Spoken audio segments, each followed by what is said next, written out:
Welcome to Ageless by Rescu. This podcast is devoted to exploring the science of rejuvenation, uncovering the most trusted experts, the must-have products, innovations, and technology in the field of vitality, aesthetics, new beauty, and cosmetic enhancement.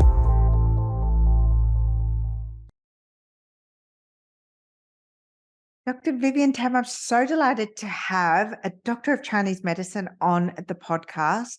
It's actually been an expertise in an area that I'm so curious about, and to have you on the show is really an honor. Thank you for joining me. Thank you for having me. It's interesting you say that because I feel like Chinese medicine is maybe having its moment a little bit. You know, people are starting to clue on about holistic medicine, holistic health. So Chinese medicine is slowly catching up, I think, in people's eyes. I think that the Chinese medicine has got a really interesting history and legacy of being interested in the concept of longevity and beauty. So it seems a really interesting place to circle back to when you're having these conversations around longevity, cellular wellness, beauty, Aging. and of course, you know, we've seen the Western appropriation of Guasha as a treatment, which is really an acupuncture, acupressure treatment modality. Yeah.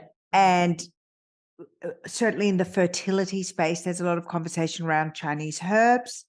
But longevity is kind of the Chinese medicine bread and butter, right?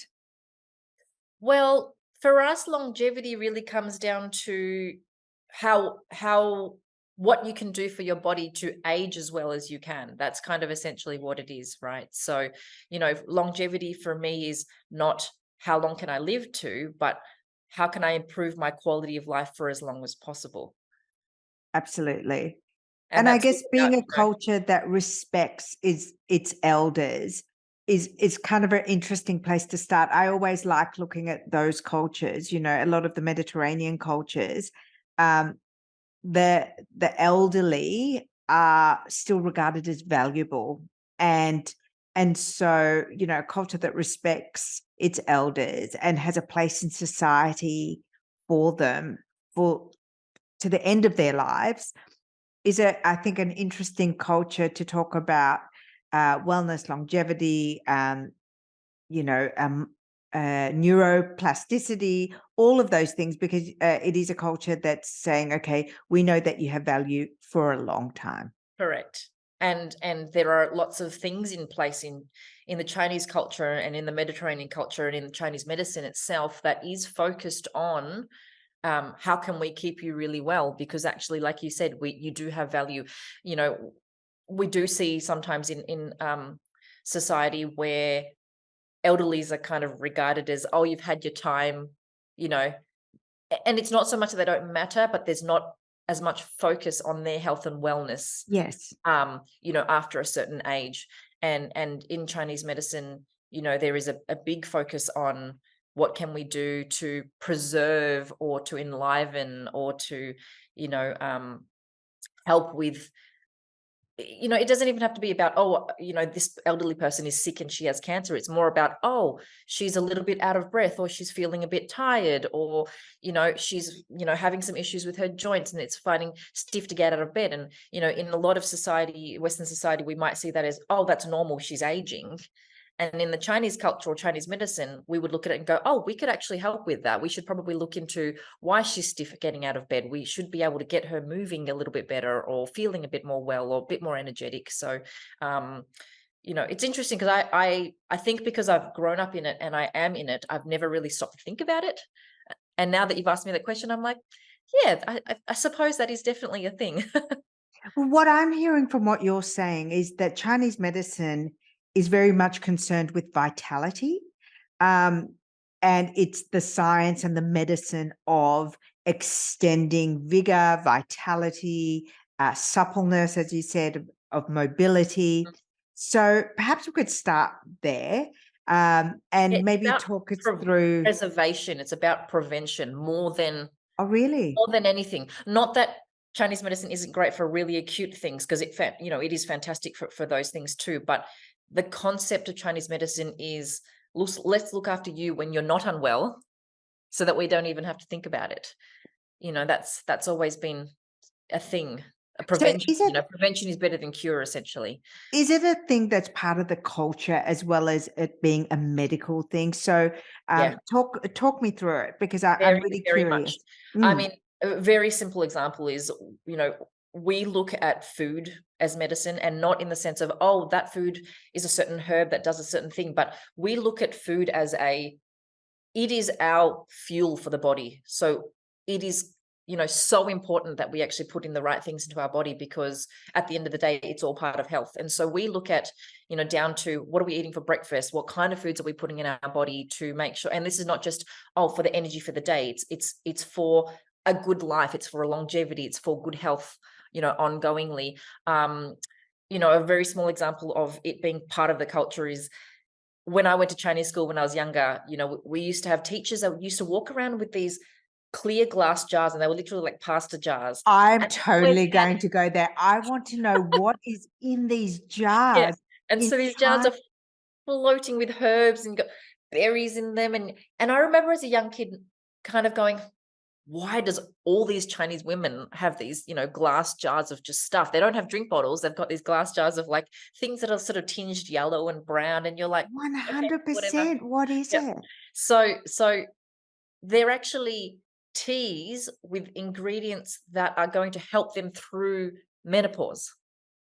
So they're ingredients that are actually going to help preserve, and we can get into this a little bit later, because I don't want to sort of throw into the yin and yang straight away. Go, go, go. Polarizing for I'm some people. totally here for the yin But and yang.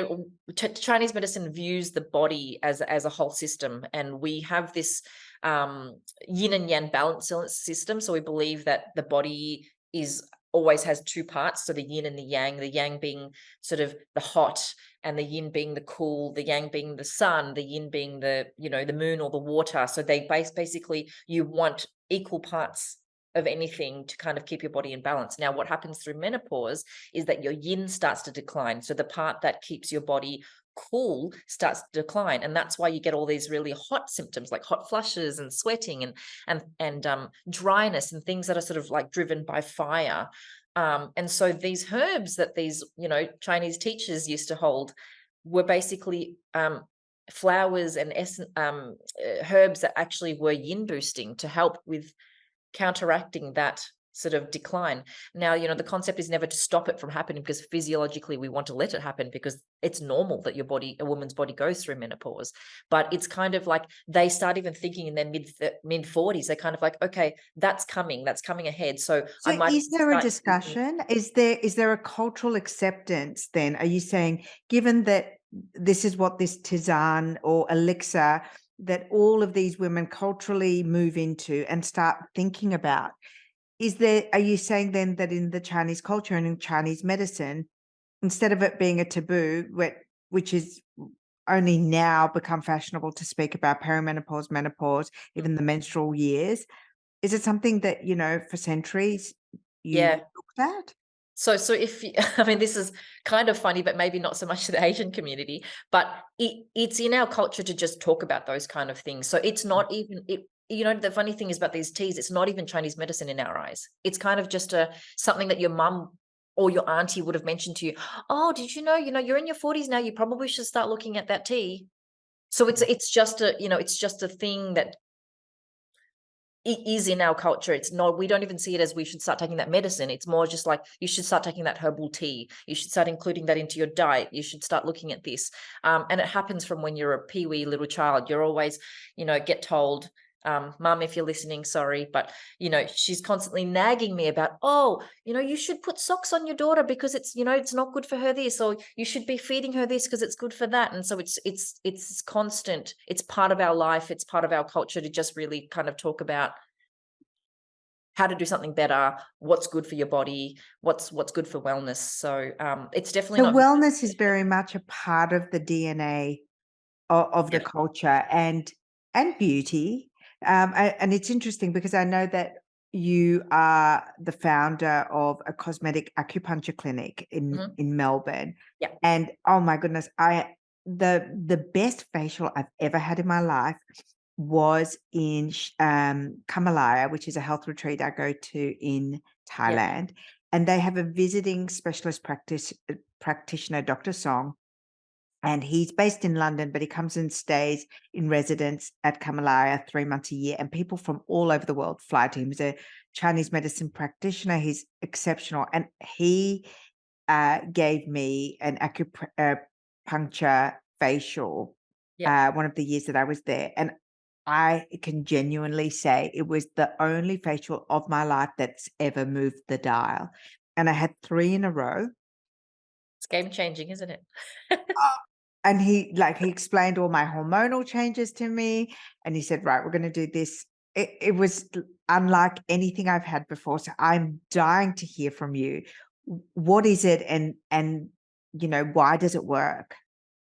What did it do to you in What those did 3 it do to me? If we're going to break it down in 2 parts, cosmetic acupuncture or facial acupuncture is about the face, but it's also about the body. So the needles that he would have put in your face, and for those who are watching that are a little bit, they don't hurt. It's not supposed to be They hurt. don't hurt. It's They not really supposed to be don't. hurt. Like, It's promise. not supposed to be painful. And it's actually even less confronting than acupuncture, which I also really love. But go ahead. So the needles that we use to start off, to sort of talk about that point, the needles that we use in the face, at least in my clinic, are super fine, ultra specialized facial needles. They're a Japanese made needle, and there's nothing like them in the world. And they just don't hurt. You pop them in, you wouldn't even know. I always say they should actually rename the word needle. It's not even a needle. I mean, it is, but it is nothing like you would expect it to be. And a lot of people come in Now a you little sound like a bit parent who's gaslighting their child before they go and get their injections. It's not really a needle. It's not going to hurt. Don't worry. Well, if you look at them, the gauge of them, you could fit like 10 acupuncture needles inside one of those syringe needles that you're talking about, Yes. for injection. So it's just it's in a whole new, a different league of its own. So, so basically in the face, what they do from a sort of scientific point of view is that those needles actually bring blood circulation to the area. So when you have a boost of blood circulation, you have nutrients coming to the area, you've got a boost of oxygenation coming to the area, which we all know what that does to the face and the skin.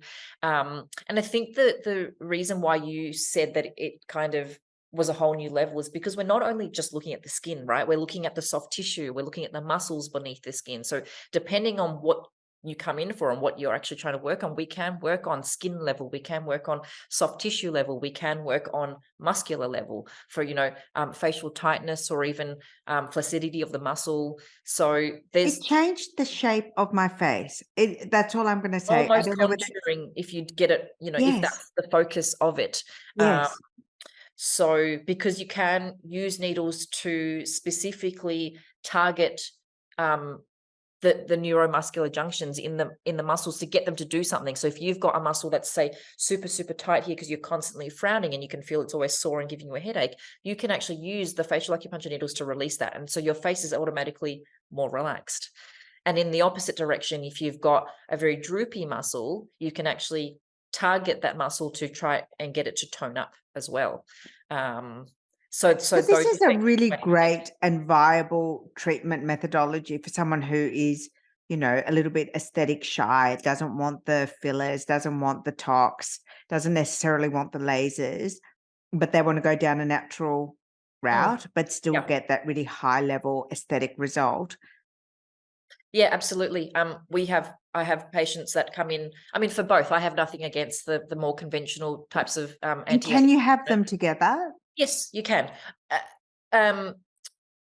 With precaution, in the sense that your practitioner should know how to work around areas that have had Botox or fillers and what to do and what not to do. But absolutely, you can have both at the same time. People compare them all the time, but actually they do completely different things, right? One doesn't replace the other.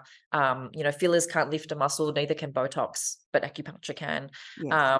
And neither of those things can actually help with, blood circulation and hydration and work with, redness and dryness and sensitivity in the skin. So I they even can actually noticed go an on side by improvement side. in my skin pigmentation. Is that possible as well? Yeah, yep, absolutely. Depending on what the pigmentation is from, but a It lot was of melasma, and so he said that I had too much heat in my body, inflammation, Yeah. heat, stagnation. So, you know, acupuncture can help break up a lot of those stagnation. So stagnation for us is another word for blockage.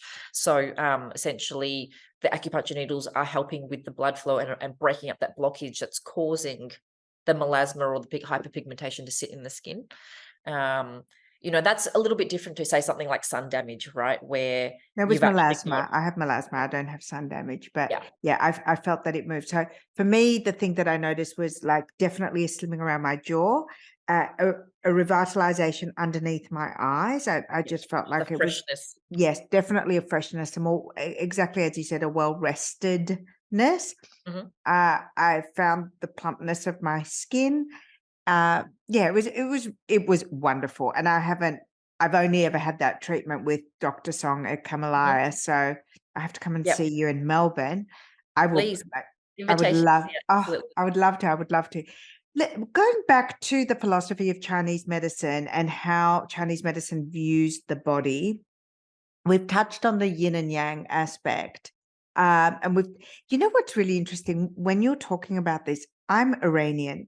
Both my parents are Iranian, and I grew up in a Iranian culture. And there are so many similarities. We Mm. are very much, and first of all, we're an ancient culture, and food and medicine and the whole concept of hot and cold and masculine and Oh, feminine interesting. Yep. and herbs and food being healing and beautifying modalities. You know, we invented the hammam, we invented a lot of herbal medicine, you know, the pumice stone, uh, Yeah. all of that. I remember as a young girl when we lived in, so I was born in France, but we moved to Iran when I was about 3.5, 4. uh, you would go as a family to a family hammam. So it would be a hammam that your family has gone to for decades, if not centuries, and Generations. Yep. generations. And you would have your own allocated bather who had probably washed your mum, your grandmother, your aunts and uncles. And then we would go into this hammam and we would get scrubbed raw with this kind of like A it's like stone or it's a salt? soap. It's a Right. soap Ah, that's made out of milk. It's basically salt, hydroxy, yeah. a milk acid. So it brightens your skin. It's an enzyme, and Sign me then up. yeah, so you get scrubbed raw, and then so you get steamed, you get scrubbed, and then moisturized, and that would happen from when you were a kid. Yeah, yeah, yeah. It's just something that's introduced to you as part of your life and your culture. And yeah, yeah. Yes, and then you would be sent home with this special little glove, which is essentially a dry brushing that you would do. And then you would be given this warm tea to have because you've had all this but definitely, you know, when I go home to see my parents, I get given all these herbs and things. I All was these given things. Yeah. cardamom to drop into my tea to warm Have you things been up. doing this? Have you been doing that? You shouldn't be Absolutely. doing this. Oh my God. I feel like the turnip is on a pedestal in our culture. God, Iranians love turnips. They really do. They think I didn't know that. That's have too you funny. given your daughter steamed turnip? No, but I will. Anyway, it's really With interesting, ginger, these by the way. ancient cultures. It's really fascinating. But I interrupted you. I would love you to go back to the Chinese culture. We can talk about the Persian culture another time. Uh, No, please. I mean, I'm but learning too. what about the liver? I know that that's a conversation that I had with Dr. Song, so I'm interested to know. This seems to be a very important organ in Chinese medicine. So I'm going to start off before I answer that question. In Chinese medicine, when we mention an organ, liver, spleen, stomach, you know, whatever it might be, we are not talking about the physical liver. We're not talking about the chunk of flesh in the body. We are actually talking about a system in the body. So when we say, oh, your liver is sluggish, we're talking about the system or the action that it has in the body is sluggish. It's not working well. So if I say, hey, your spleen is sluggish, the spleen governs the digestive system in Chinese medicine. So what we're essentially trying to say is your digestion is weak. And so when we say, hey, your liver, is unhappy, if you go get a liver scan, your liver is healthy. It looks fine. So people kind of go, oh my God, there's something wrong with my liver. I've got to go get it checked out. It's not that. When we talk about the liver, we're talking about the system that it governs in the body. Now, in Chinese medicine, the liver is super important because the liver actually governs, it basically holds blood, and it's helps with circulating the qi around the body. Now, the qi is a new concept to most people, but essentially it is the Chinese word for energy. We believe that there is essentially just an energy that runs through the body, just like blood runs through the body. Now, the liver is what's responsible for keeping that moving and free flowing through the body. And why that is important is because we need that energy to function through the body. That energy is what fires up the digestive system. That energy is what makes the hormone system calm. That energy is what gives you your vitality. That energy is what carries all the systems in the body. Now, if that energy or that qi is stagnant or blocked and not flowing properly, you're going to find, you're going to find your body will become stressed, your body will become sluggish, systems will start, I'm not going to use the word shutting down, but systems will become weak, and you'll start finding illnesses and not feeling very well. So the liver plays a really, really big part in making sure that all of that is actually just flowing and working properly in the body. So can I ask you a question? If I had never had a Chinese medicine consultation, can you talk me through what a consultation would look like? Because I think, many of us have experienced seeing a naturopath possibly, or another functional medicine Quite different. Yeah. yeah, I'm really curious. I've had a consultation with Dr. Song. I don't know if I had the full consultation, but I would really love for you to share what you can expect in a Chinese medicine consultation. So it depends on what you're coming in for, but if we're talking about an internal consultation, we look at everything. So we do, truly, this has probably been again a buzzword, but we do look at the body holistically. If you come in for a sinus infection, or you come in with a sore throat, or you come in with, menstrual pain or infertility, we don't look at it as, oh, that's just reproductive system. We look at it as, what's the gut doing? What's the blood doing? What's the circulation doing? What's all of that doing? So a lot of it is questions. So we talk like we are talking now, talk, because it helps us paint the bigger picture of what the body is doing. I'll ask you about, what are your bowels doing? How are you going to the toilet? What does your poop look like? What does your tongue look? So there's the tongue diagnosis is a really big part, because the tongue actually shows us a lot about, it's an internal reflection of what's going on.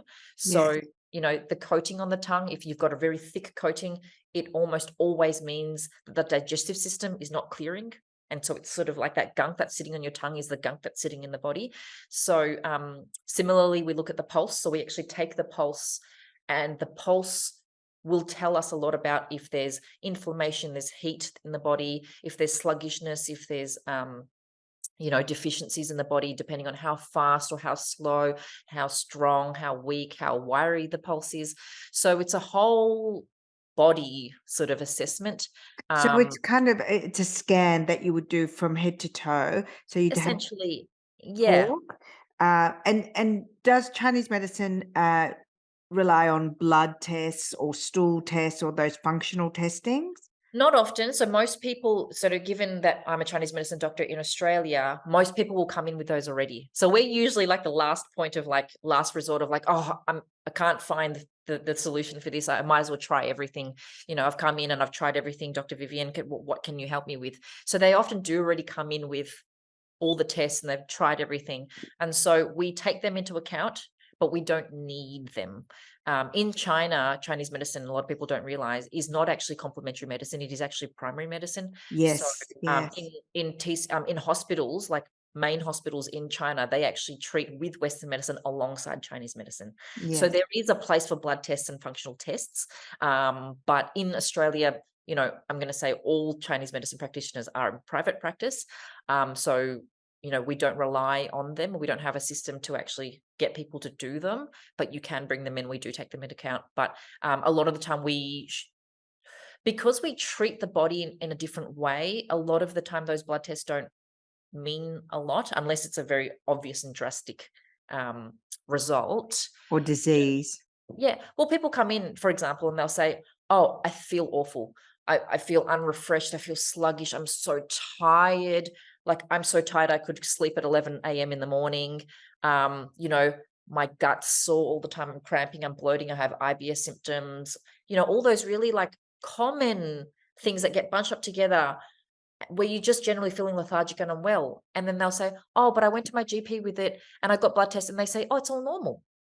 But it's like, I hear that isn't all the isn't that a time. little bit, I've lost my word, but how can a doctor tell you it's normal when you know you're not feeling normal, Yes. you Yeah. know? And so And that's if you're lucky that your doctor has ordered bloods for you. Like, often you don't even get to that point where they do the additional investigation. And I think, I've talked about this a million times on my podcast, and I'll say it again. You have to advocate for your own health. You have to advocate for your own beauty. You have to advocate for your own longevity. Only you know how you feel. Only you know what's reflected back to you. Or, are you bouncing out of bed with vigor? Are you waking up refreshed? Do you have a strong libido? Does your skin look like it's juicy? And are your eyes white? And if you're not seeing that and you're not getting the support, then change your doctor, change your practitioner, change the modality, because that's the really sad thing, is because I've been doing this for, I'm gonna show my age now, to 13 years or something. And it's sad when I see people that come in with things that are like so common, but actually not diseases, right? Like, feeling generally unwell is not something you can really put your finger on, but something's not quite right. And when we do these assessments in Chinese medicine terms, we see a lot wrong. We see it and we go, oh, okay, well, that means X, Y, Z. That means the spleen is sluggish. That means the digestive fire is diminished. That means your liver is, blocked. That means this, and collectively, that is the reason why you're feeling all these things. And do you you get them onto herbal medicine and acupuncture, and literally within weeks, they feel different. They're better. And you're kind of like, well, there you go. It's, and this is not to bag out Western medicine at all. It's definitely got its place and it is wonderful in so many different ways. But it does lack a little bit when it comes to those sort of chronic, unwell but not quite disease, places. And that's where Chinese medicine shines, I think, is that we look at the body as a whole and we can kind of look at things and go, yeah, there is definitely something that's, lacking here, and there's something that we can do about it. one of the things that I know that people are aware of, but perhaps have not experienced, is that the medicine side of Chinese medicine is herbs.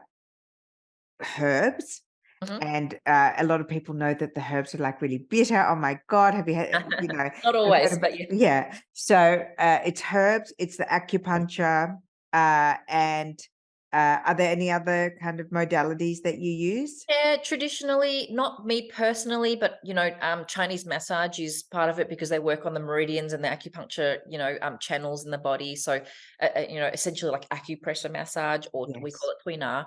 Yes. And if you've ever had one of those foot massages, you're alive. I mean, Oh, it's so good. whew, yeah, it The only hurts. way you should have a massage is if you really feel it. Cupping Exactly. is another one. Cupping is sort of part of TCM as well. So TCM stands for traditional Chinese medicine. But I'm a big fan of acupuncture and herbal medicine as the two main, and they are the two main modalities in Chinese medicine.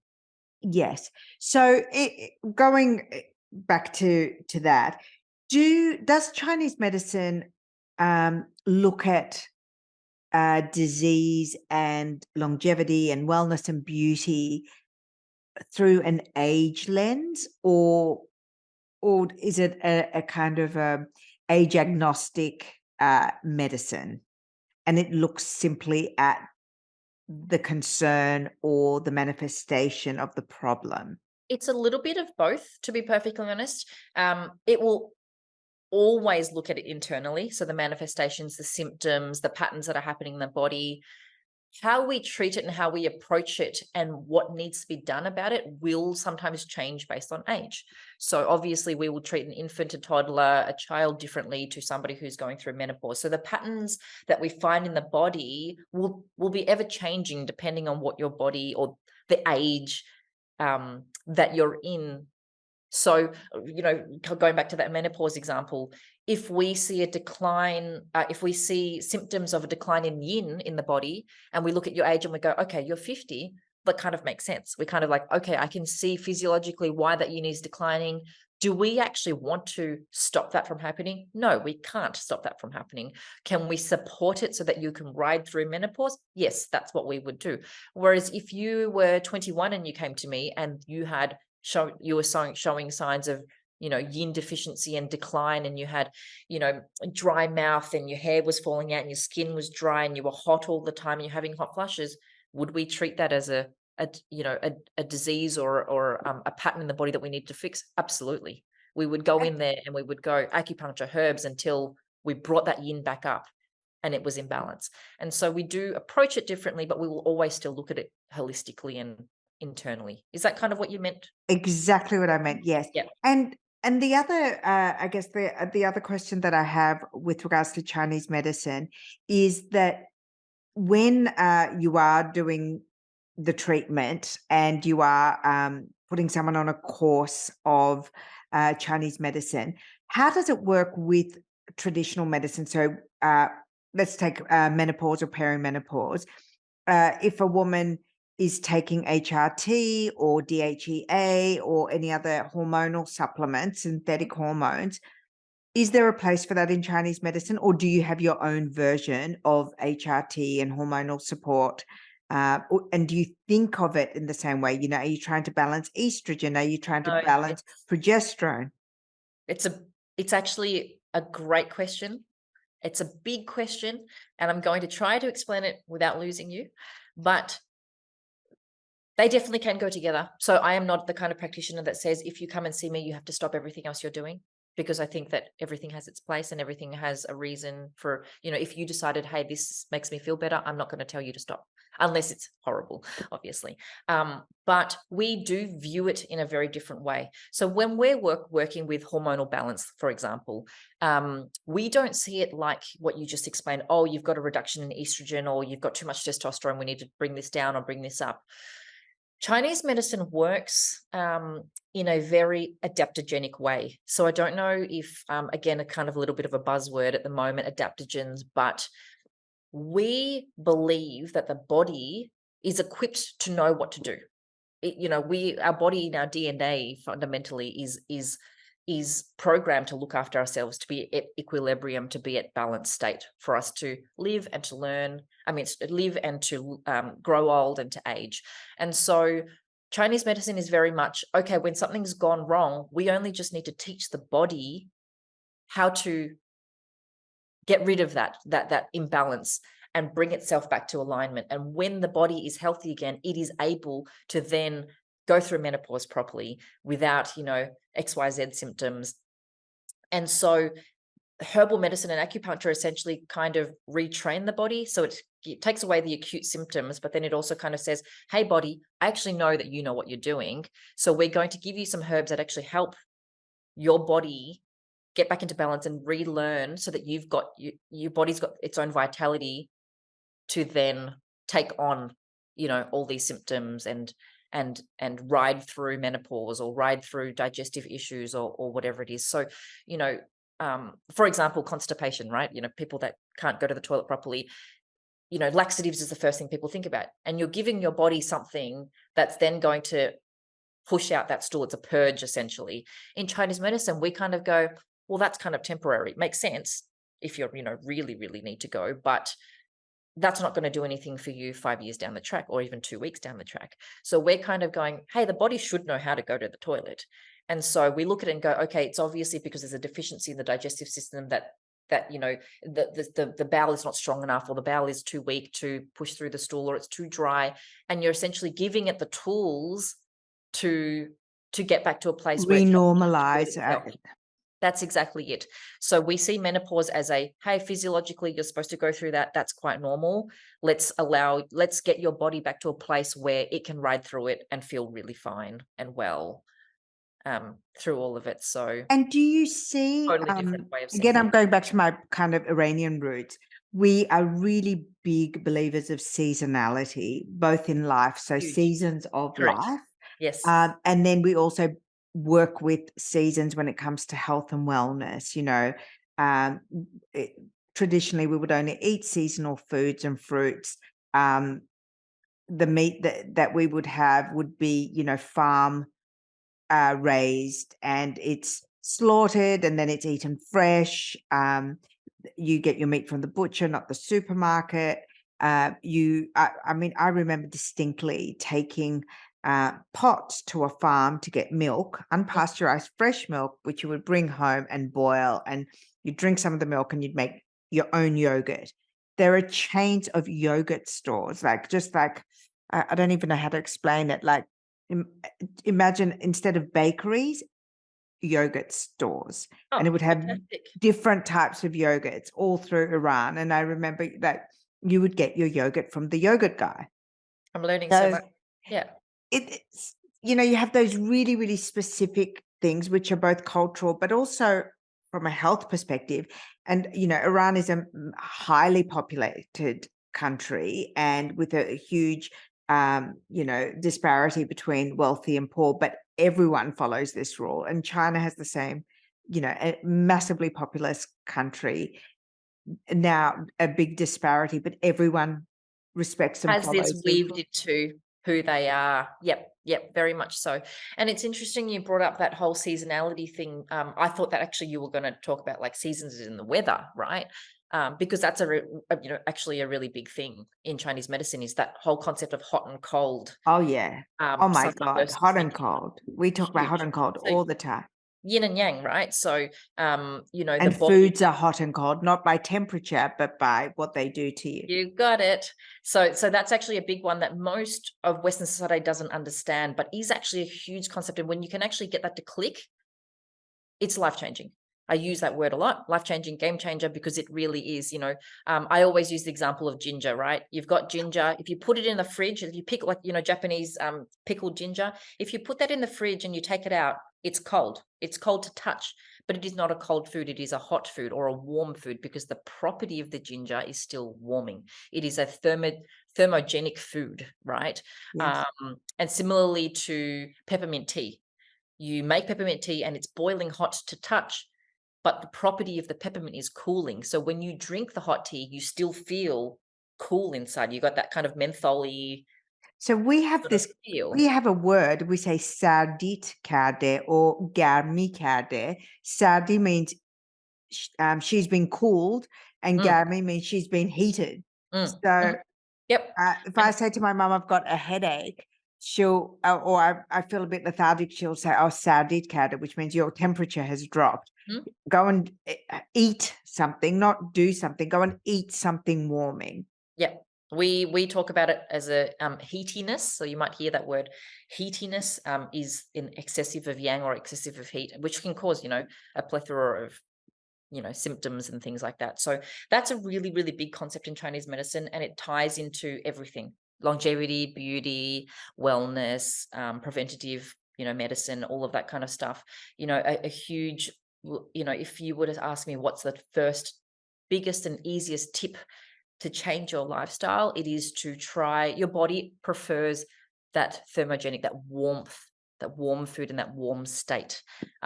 So basically just eat more warming food, stay away from cold raw foods that are going to get your body to actually have to continue to fire up more to digest.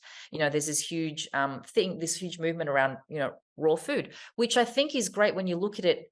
But it's only one small, very, very small part of the picture. So raw foods, they say, oh, it's got more nutritional content. I can't argue with that. It probably does. And it surely does, sorry. But the second part of it is, but how does your body digest that? If you're putting raw foods in your body all the time, and your digestive fire, in Chinese medicine, we see it, is constantly having to fire up and work harder, you're only pushing your body to limits that it doesn't need to reach. And so we very much believe in eating warmed, cooked, stewed or lightly fried or lightly, stir fried and lightly steamed foods to allow your body to actually just digest that food easier. So, Chinese medicine, first big tip is just to eat warmed, cooked foods. And every time I've been to China, I've definitely Can't I've find salad in experienced China. that's pardon? You can't find, salad in China when you probably can, but it's not a thing. It's not, we No, don't it's eat not a salad, thing. it's not And also common. I guess the flow of eating and drinking is very much geared towards that warmth um and the order of things is very important. I mean, there's ginger in everything, and that's not just, because we like the taste. That's because, like you said, like we explained before, it's ingrained in the culture to have warming food. So if it's almost like, you're going to have veggies. Well, sometimes if that could be a little bit hard to digest. Certain veggies, just cut ginger into it. It's just a thing. We don't even eat tomatoes raw. Like tomatoes are a stir fried vegetable in Yes. Chinese culture. It sounds And gross, but cucumber it's and a actually lot of things are stir correct. fried. Even Yes. lettuce I've had stir fried. You're absolutely right. When you think Yep. about it, a lot of the Yep. things that we take for granted as salady cold foods, it doesn't It just they're doesn't. It used, doesn't but just in exist. a different way and they're prepared Correct. differently. Yep. Um, I don't want to get too far off course because there's so much to talk about and so interesting. There is. I do want to talk to you about supplementation because, before we recorded, we were having this conversation around how fundamental it is that you take supplementation seriously because you can really change your Your body. chemical and your physiology through supplementation. But being supplemented correctly and measuring it is so key. Talk to me about supplementation and in Chinese medicine. I know you've got your own line. Is it something that you would just buy over the counter, or is it prescribed? How does it work? It really depends on what it is that you're trying to do, obviously. I mean, all of this is my first advice will always be to be under the care of a practitioner because they're the people that really know what they're doing. A registered practitioner. Chinese medicine is one of those things, along with any sort of supplementation, it is powerful, right? It's People kind of think powerful, right? Like that's you can that's raise things that misconception. Where people go, oh, herbal medicine doesn't work, or if it does, it's really slow, or it's really gentle and it kind of just does something in the background. That's not true. You can come in and you can have a drastic difference within 24 hours, 48 hours, 72 hours, depending on what it is you're trying to change. But if somebody's given the right thing prescribed, it can change it instantly. People come in with, let's say, fever from having a really bad flu, and you can give them herbs and they go home, and then within 6 hours they've broken the fever and they're feeling better. There is, there's a lot you can do to the body, and a lot of what that body can change if you're given the right thing. And on that same page, a lot can go wrong if you're given the wrong thing. I or say if the you wrong thing take the in wrong my thing because you saw it on TikTok or your friend took it. And one of the things I learned something about drugs last year.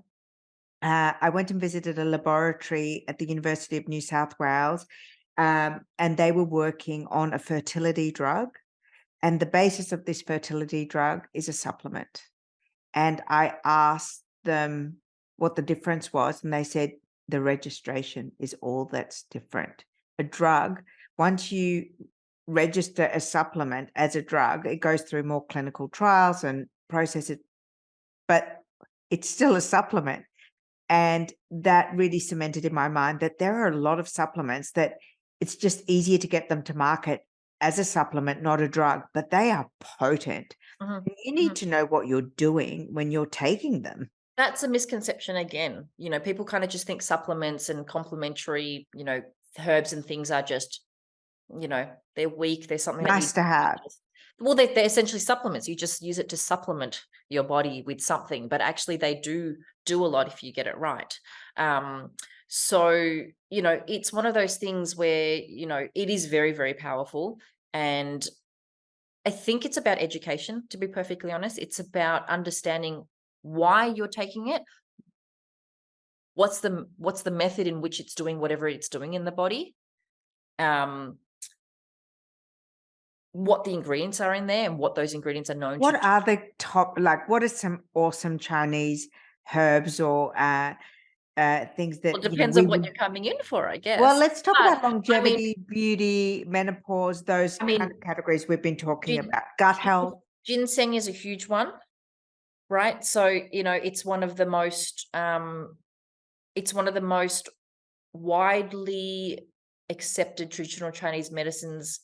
It is an adaptogen. It's one of the holy grail adaptogens. So essentially, what it does is it helps the body in a very non-specific way to fight symptoms of stress and the physiological impacts of stress in the body, which we know plays a huge part, or maybe not everybody knows, but plays a huge part in longevity and in aging and in beauty, right? People say, oh, what's your biggest tip for skincare? And it's like, look within, always look from the inside out. You can spend hundreds of face creams and facials, which is wonderful. I'm not saying don't do those things, but look after yourself, sleep well, stress less, or at least do something that's going to Absolutely. help with, Every single reversing the regenerative impact of medicine stress. doctor will say those things Yep. first. First is first. Yeah. Always, because when you look at the example, of, let's say, Chinese women or Mediterranean women, the ones that you look at and you're like, I can't believe she's 85, right? And she's like plump and pink, and that's not blush, that's not skincare. I'm almost certain that 85-year-old is not buying, the trendy skincare that you saw on Instagram, or has a dermatologist looking after her. It's because she Has lives lived well, well. she eats well, she's just taking life slowly. She just goes for walks and she's chilling. And, this is not to discount the fact that we are all busy and not everyone has the, the means and the, to live that kind of lifestyle. But what I'm using that example is to illustrate how important it is to actually look within. So we've got ginseng and we've all Sorry, heard, off to I would tangent. say that we've heard of it. So that's a great one. But Um, any caveats cordyceps. around self-prescribing ginseng? You don't want people running off and getting any old ginseng, right? That's the other thing, is it's back to what we just talked about. It's only great if it's suitable, right, to the body. And the thing with an adaptogen is that it's, big asterisk disclaimer, this is not medical advice. Everything that I'm saying is just general, obviously. But because it is adaptogen, it essentially adapts to what your body needs at the time. So if your body's very deficient, it will help with boosting. If your body is very excessive, it will help with bringing that down. So, things that are adaptogens are often, you can never say something doesn't have side effects, but they are safer to self-prescribe, because you're essentially, if you're following the instructions and using the right dosage, it should essentially adapt to what your body needs at the time. So what about another one? You said Cordyceps, is another one. which Certain ones? reishi mushrooms, cordyceps, things like that. They're So obviously, again, they're all adaptogens as well. they're very hot right now too. Anything in that nootropic space is really, really interesting. I'd love to hear your Chinese medicine lens. Raised mushrooms. So is that as a nootropic? Is that what it's used I for? mean, for, again, I throw these words around like nootropic and adaptogen. We don't see it like that in Chinese medicine, but I'm using them because it kind of gaps that bridge between that really old school Chinese medicine thinking and what Western medicine understands, or the Western society understands. It's kind of helps understand, how does that herb actually do something in the body? And well, in a scientific way, people know that as adaptogenic, right? But in Chinese medicine, we view it as, does it boost the body? Does it help with breaking down stagnation and helping free flow, that energy flow? Is it helping with healing the gut? Because, everything starts in the gut. Is it helping with the blood circulation to break up blood stagnation, which can cause lots of diseases in the body? Is it boosting to the brain and the health of the mind? Is it good for your mental well-being? Is it good for, we talk about the word shen a lot, and it actually is the Chinese word for spirit. We think of like, is your spirit okay? When people are having manic thoughts and they're really shook or something, PTSD, we see that as your spirit has been shook. Something is has consumed that spirit in the body. How And that's why you beautiful. become very timid and very weak and very sort of, I'm going to hide away. I feel cold. I feel, small. And that's because the spirit has been consumed or attacked, right, through external stresses or, whatever it is. And so a lot of these herbs actually help with building So that. what does the reishi mushroom specifically, what you mentioned that as how would you Chinese medicine view it? It's not, again, it's not really something that we say specifically. It's more just around, um, It's a good adaptogen. it's good to help with boosting any deficiencies in the body. It's very nourishing. It is an adaptogen, so it helps with the physiological effects of stress in the body, which again is just basically starts a cascade of good things happening in the body, lowers cortisol. Once you have less stress, you've got less cortisol, which means less inflammation. Less inflammation means less breakdown of cells, which means less aging, which means more beauty. So it's this really big sort of, cascade of effects. And that's, the beauty of Chinese medicine is that it never is, I'm not going to say never is, it's very often a holistic thing where we're looking at a whole system, which then starts a huge change in the body. And that's why Chinese medicine is very much known for long-term changes, right? Because we're not looking at fixing a small thing that's going to change something that's just acute. We're looking at changing the whole body, bringing it back into balance so that it actually, doesn't continue to happen, or your body has more resilience or a less chance for it to happen again. What about those teas that we started a conversation with, the That was another one that I was going to cross my mind. Another one, you were asking about specific herbs. Chrysanthemum tea is something that you can get at the Chinese grocery. That comes in a big dried packet. They're little yellow flowers. And it helps with soothing the liver. So helping with that qi movement. It helps with that excess liver heat, so that inflammation in the body. So again, that's why women take it for menopause. Goji berries, again, is one of those things that, in the Western world, we've kind of adopted as a superfood, but it's a 1,000-year-old Chinese medicine herb. And it helps with nourishing that yin, so that helping with that, the nourishing the body fluids in the body, helping with suppleness, helping with, so that's another really big sort of beauty and wellness herb. And what about taking from your acupuncture experience and expertise? Are there things that we can do without the needles? Are there acupressure points, or that we can just incorporate into our facial massage or when we're applying our lotions and potions? Do you have any advice that we could do So, at home? we just talked about Guasha earlier. So Guasha is actually, a very old ancient Chinese medicine tool. And I think I had one. Oh, I had one right here before. So that's, for those who are listening or watching that don't know what it is, it's a little, traditionally, actually, back in the day, they were either stone or tusk or bone. And this one's a jade one, because of the cooling effects. But essentially, Guasha helps with lymphatic drainage. It helps with blood circulation. You can use the point of it to actually massage certain, acupuncture. Could you Or show us a acupuncture couple points. of moves that we can do that are actually correct, that we haven't Oh, you're learned putting off me on the spot someone now. from TikTok? Yeah. Just a I couple was of going to say, little Google it. Just a couple of cute ones that we can do. I mean, the ones that you see a lot on TikTok and on Instagram and things, they're more about, lymphatic drainage. So a lot of them are kind of moving always to the lymph nodes. So behind your armpits, behind your ears. So it's always a sort of this inside out movement, right? Because we want to sort of move towards those lymph nodes to help with that lymphatic drainage and that blood circulation. It also kind of just, I think, instinctively feels odd to kind of go scrape inwards or downwards. It's always up and out. I could maybe on some acupuncture points, this one, we call it the third eye, but it's in Chinese medicine, it's called yin tongue, and it's actually really, really good for calming the mind. So if you're kind of feeling really hyper or stressed and, you can't sleep and you can't switch off your mind, that's a really good one to massage.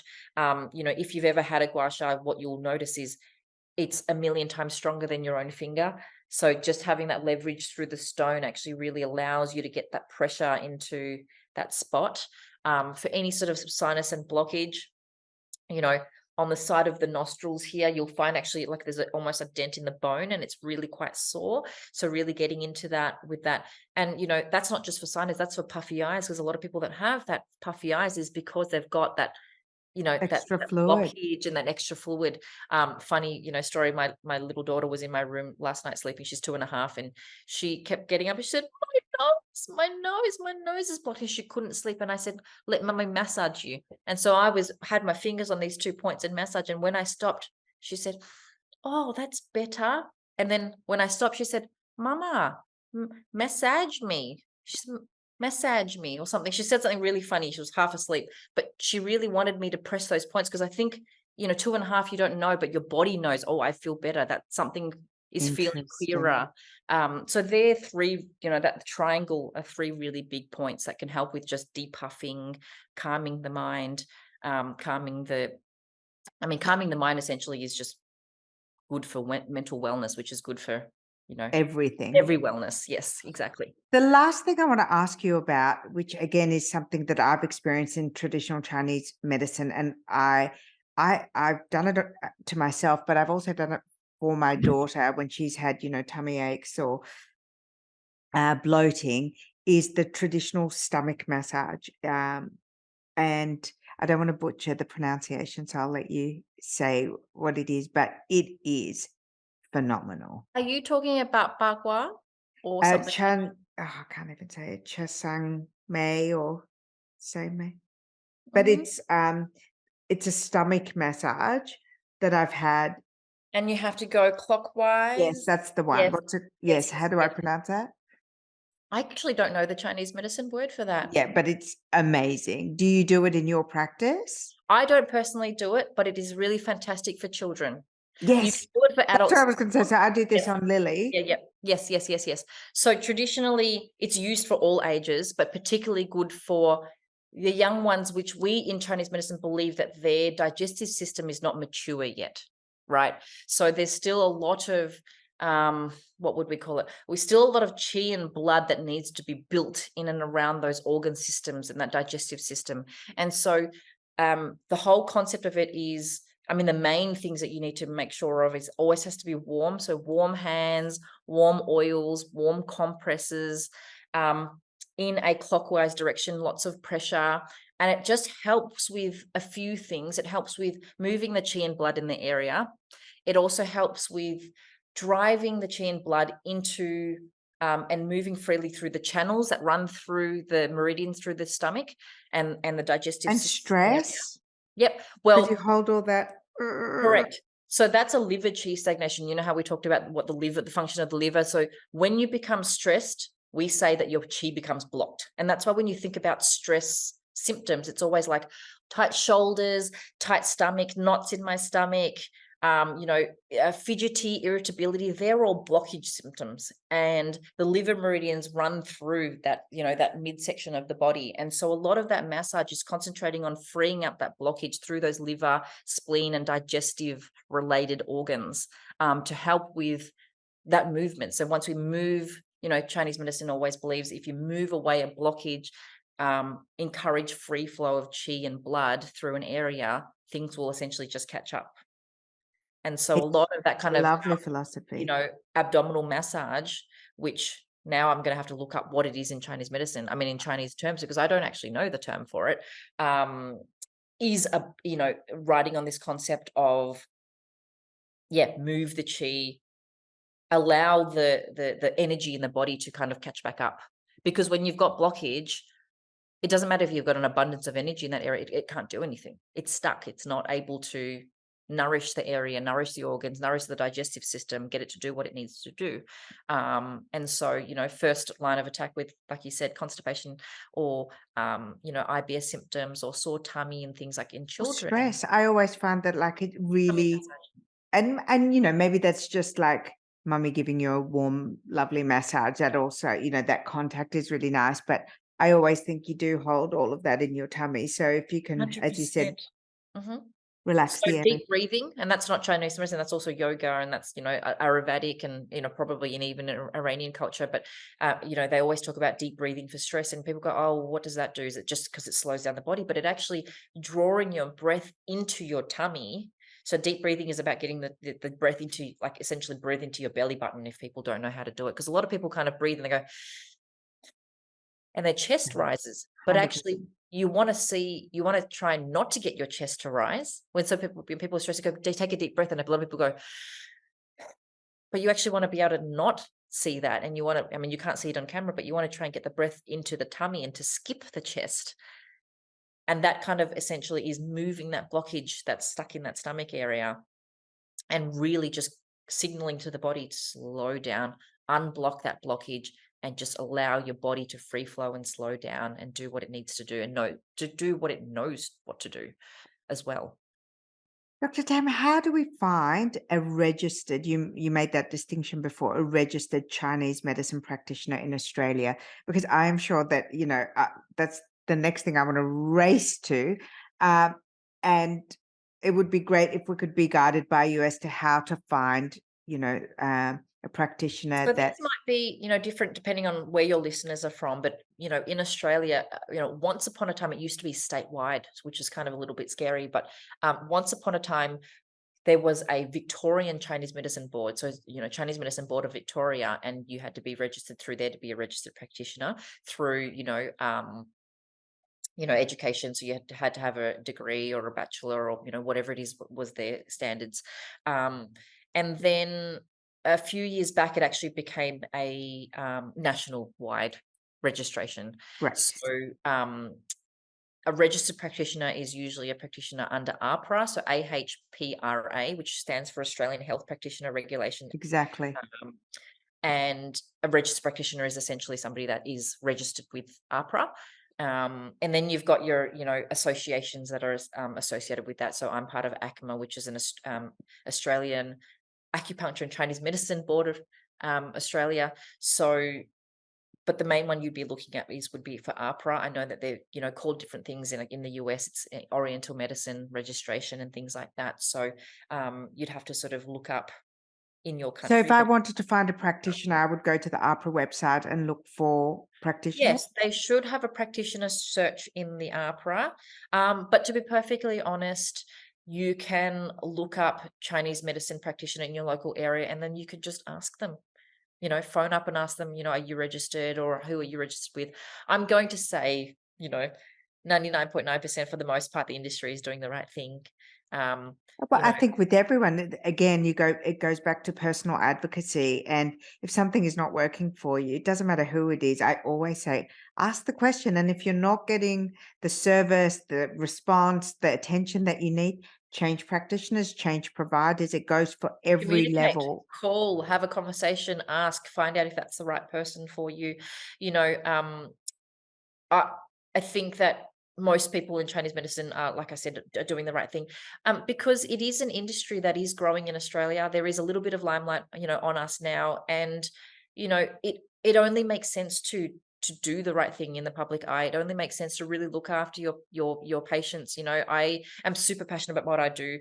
Like you mentioned before, I do have my own line of Chinese medicine herbal supplements products, and we did that so that what I have learned from the clinic and my experience in it is able to be reached outside of my clinic. A lot of people will call in from overseas or interstate and say, oh, I've got, acne, or I've got something, what can I do? Because I don't live in Melbourne and I can't come and see you. And so the whole point of launching this range is around educating the public, is getting them to learn about, And to have the bringing Chinese conversations. medicine into the modern world, to kind of get people to understand, so that Chinese medicine doesn't just constantly become this really stigma, taboo. Oh, it's just woo woo medicine. Mystical. Yeah, you want to take it outside We're of the trying to mystical. demystify. I don't think that's a word, but we're trying to break down those barriers. We're trying to bridge that gap between what works and what we don't know. And so, if you go onto my brand or even on my clinic, there's a lot of education. It's a lot about, hey, this means this, and why is your body doing this, and these are the things that you're going to look out for if you're going to take this supplement, and these are the things you're going to look out for. These are not normal, these are common triggers, and we're trying to really just educate, as opposed to just, oh, if you've got this, buy this product, because like we mentioned before, that's not the way we should approach wellness. We should educate the person first, and then they have, which is the whole point of you know why I do Ageless. And I'm happy to discuss Chinese medicine. I'm interested in Ayurveda. I'm interested in, because you ultimately need to find the thing that resonates and that is correct. And the disciplines that are about education are always the ones that have got the longest longevity as a practice. And certainly Chinese medicine is one of the oldest practices of medicine in the world. And I was so happy to have you on the show. Thank you so thank you so much. much. Thanks for having me. It was just a It was joy really and an fun. honor. I've learned so much from you today, and I'm And me super too. curious, very curious to explore it more. Thank you so much. There's always an invitation to my clinic when you're here in Melbourne. Dr. Vivian Tam, it was an honor. Thank you for breaking down and giving us some very wonderful practical insights into Chinese medicine as well. I Thank appreciate you, it. Baha. Thank you.